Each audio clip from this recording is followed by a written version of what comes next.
Takror va takror aytaman, korrupsiya davlat taraqqiyotiga to'siq bo'ladigan, adolat va qonun ustuvorligini izdan chiqarayotgan, jamiyatda ishonch muhitini zaiflashadigan eng jiddiy tahdiddir.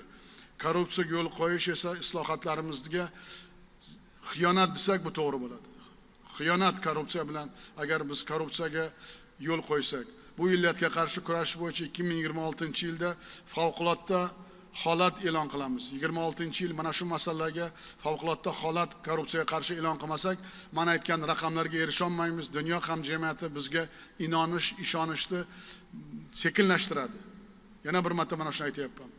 Barcha idoralar compliance va korrupsiyaga qarshi ishchi nazorat mas'ul o'rinbosarlari yangidan lavozimi joriy etiladi. Hisob palatasining vakili faoliyati yo'lga qo'yiladi. Har bir idoraga kirib boraman. Qanday og'ir bo'lmasa ham har bir idoraga kirib ko'zimizni moshtak ochib, kimgadir yoqmasa ham aytamiz bu gaplarni. Tizimimiz ancha eskirib qoldi. Shuning uchun yangi tizim joriy qilamiz mana shu korrupsiyaga qarshi.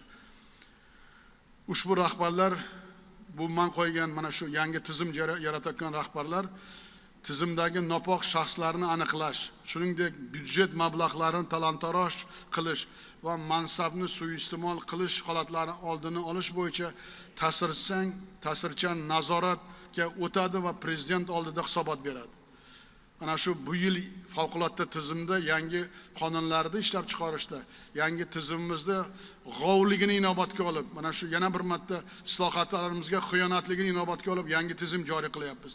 Davlatning har bir so'm mablag'i resursi bo'yicha shaxsiy javobgarlik kuchaytiriladi.